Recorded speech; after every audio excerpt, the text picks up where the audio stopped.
पंच पुष्प में से एक पुष्प पारिजात का फूल, जिसको हार श्रृंगार का फूल भी कहते हैं, जिसको शिडली का फूल भी कहते हैं, पारिजात हार श्रृंगार।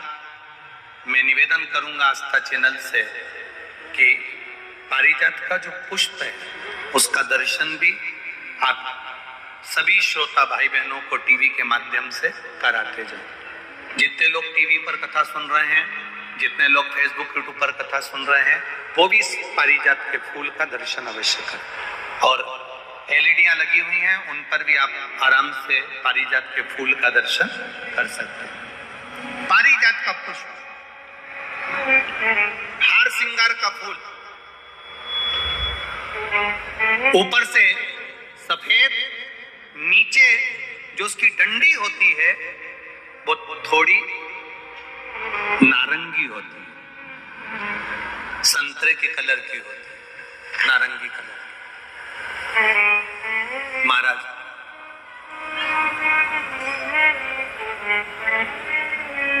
रात्रि में खिलने वाला ये फूल, रात्रि में जो फूल खिलता है ये पारिजात का, और हार श्रृंगार का जो ये पुष्प है, जिसको हार श्रृंगार भी कहते हैं, पारिजात भी कहते हैं, और कहीं कहीं इसको शिडली का पुष्प भी कहते हैं। ऊपर से सफेद होता है, नीचे उसकी जो डंडी होती है वो नारंगी कलर की होती है। शिव कथा कर रही है, शिव महापुराण का चरित्र कर रहा है। जिस समय पर संतान की प्राप्ति नहीं होती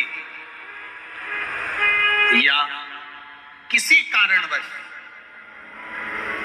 कारण से हमारे यहां वंश की वृद्धि नहीं होती, तब देवाधिदेव महादेव की आराधना पारिजात के फूल से करी जाती है। अब उस पुष्प को चढ़ाने का एक तरीका है, जरा ध्यान दीजिएगा। पंच पुष्प शिव महापुराण की कथा आप लोग सुनने के लिए बैठे हो, बड़ी आस लगाकर बैठे हो, उसको समझिए। पारिजात का जो फूल शिव जी को चढ़ता है, भगवान देवाधिदेव महादेव को चढ़ता है, जैसे ये शिवलिंग है, मान लो ये शंकर भगवान का शिवलिंग है, ये जलाधारी है, ये जल नीचे गिरने का स्थान। आप लोगों ने पहले कथा सुनी है ना सबने, आपको सबको मालूम होगा। राइट में गणेश जी का स्थान, लेफ्ट में कार्तिकेय का स्थान, बीच में अशोक सुंदरी की जगह। जहां पर ये शिवलिंग रखा है वो माता पार्वती जी का हस्त कमल है। शिवलिंग के रूप में, शंकर भगवान के रूप में ये शिवलिंग है। ऊपर से जो एक एक बूंद जलाधारी नीचे गिरती है, और शंकर भगवान की 5 लड़कियां, जया, विषहरा, शामली बारी, दौतली और देव, ये शंकर जी की 5 बेटियां हैं।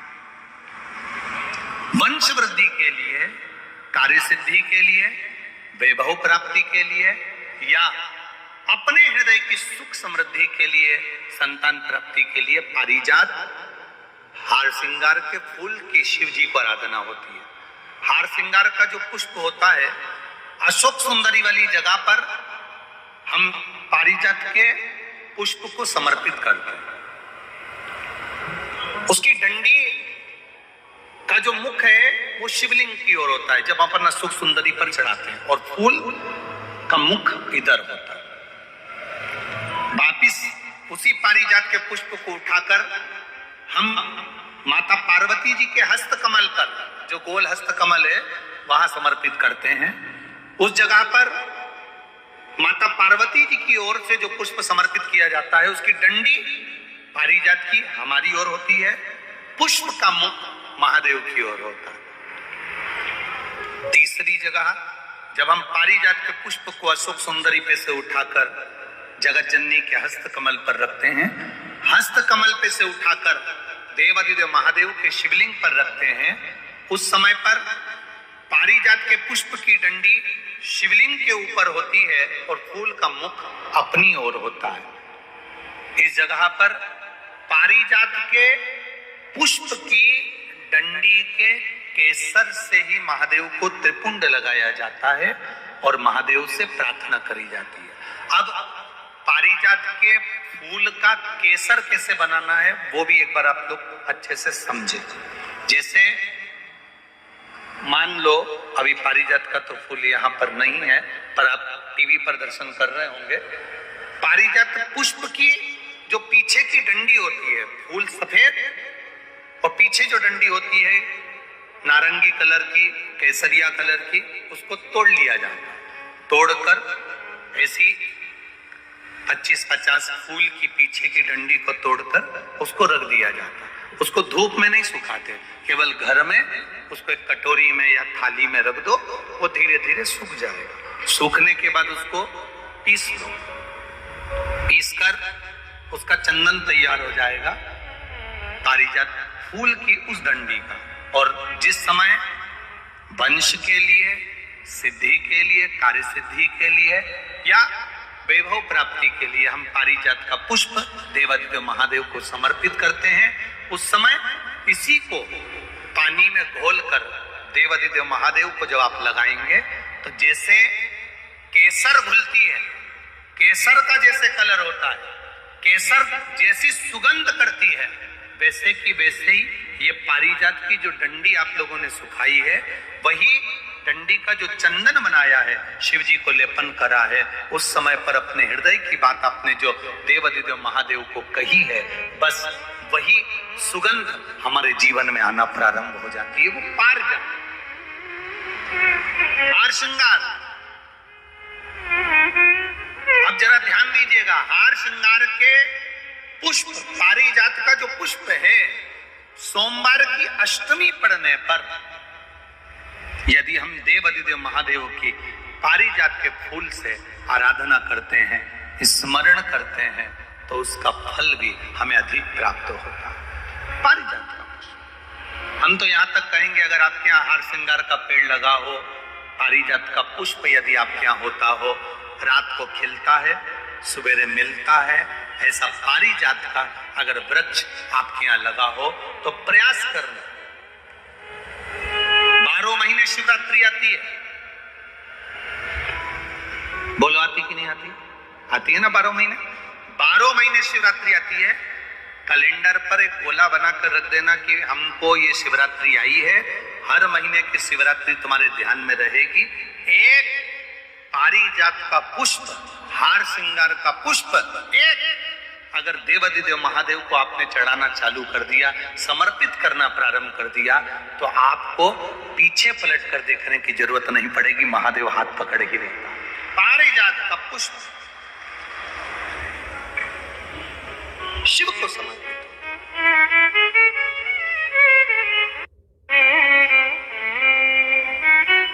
सफेद कलर का पुष्प है, आप टीवी पर दर्शन कर रहे होंगे।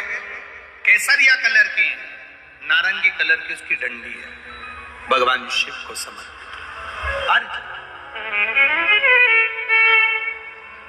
जब हम देवादिदेव महादेव को जल समर्पित करते हैं, भगवान शंकर को जब हम जल चढ़ाते हैं, उस समय पर भी भगवान को अगर तुम्हारे पास में थोड़ा सा पारिजात की जो डंडी है सुखाई है, आपने पारिजात फूल के नीचे की जो डंडी है उसको तुमने सुखाकर अगर चंदन बनाया है, तो वो चंदन आप प्रतिदिन भी देवादिदेव महादेव को समर्पित कर सकते हो। पारिजात पुष्प।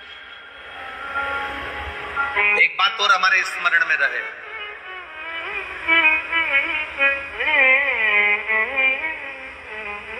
भगवान शिव को जो ये 5 तरह के पुष्प समर्पित करे जाते हैं, इन पुष्पों की डंडी जो पीछे लगी होती है, इसको तोड़ा नहीं जाता शिव जी को चढ़ाते समय। इसका स्मरण आपको रहे।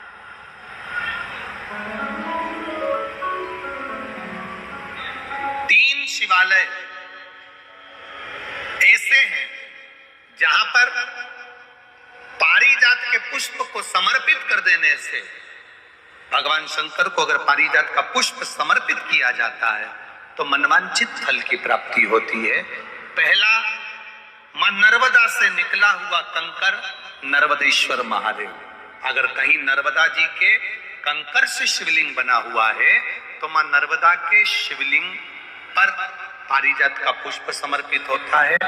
दूसरा, जो शिवालय एकांत में हो,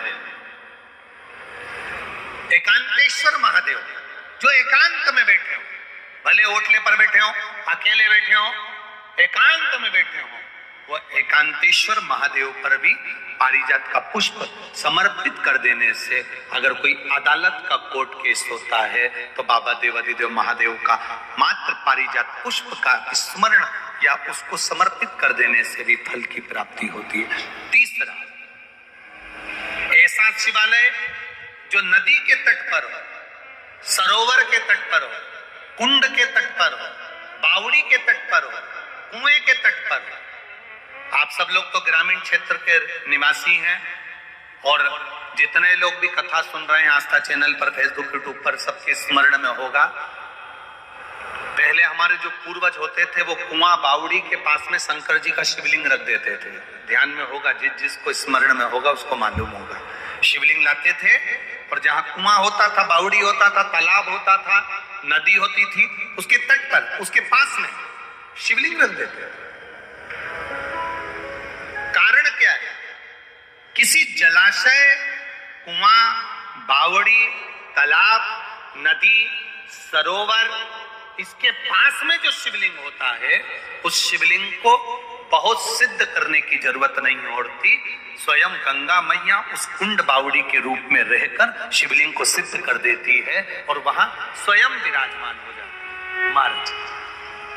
वहां पर भी यह हार श्रृंगार पारिजात का पुष्प शिव को समर्पित किया जाए। 3 जगह ऐसी है जहां कभी मौका मिल जाए और तुम्हारे पास में पारिजात का फूल हो और कहीं तुम्हें मिल गया, तुमने आज्ञा ले ली, हम ये पुष्प ले लें क्या, और लेकर अगर आपने चढ़ाया है तो उसका फल